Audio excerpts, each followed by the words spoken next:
transfer portal nowadays. You got new guys coming in and out left and right. So it's important to have that team chemistry because oftentimes when you do have transfers, the identity within the school can be lost within that, and also the chemistry can be treated well.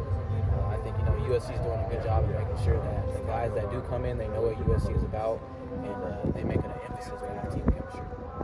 You guys lost a bunch of devastatingly close losses last year. Right. What were the conversations like this offseason to turn those close losses into victories? I mean, a lot of it was just self-reflection. When you watch the tape, it comes down to a couple of plays. So that just shows you kind of how close we are as a team. And that ultimately just motivates us as a team.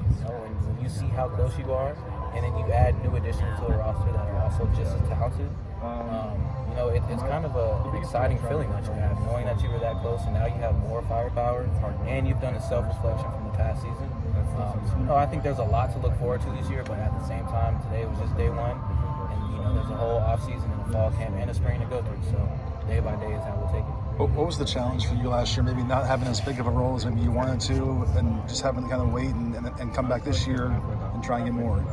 I think as a player, everybody feels like, their role should be X, Y, and Z, whatever that is to them.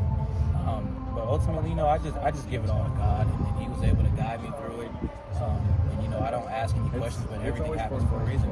So, I embraced what happened last year, and I did my job as a teammate, came in and worked every day. So I'm just looking forward to keep doing that.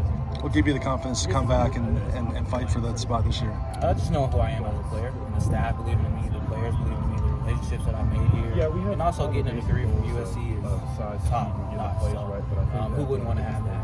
And that was all the reason more why I should come back and prove myself again.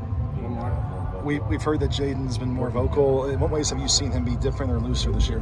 Just having more demand and command within the offense and workouts. If it's guys who feel like the energy's low, come on, let's go pick it up. Which is something that that's not easy for everybody. Some guys are more just say, hey, I'm gonna do the right thing and you follow me. But him being a quarterback and kind of embracing that and taking his team and turning it into what he wants to be, which is a championship team. He's done a great job as a coach. Thank you, Jay. Thank you. Thanks, Jay. Appreciate it. Thank you so much.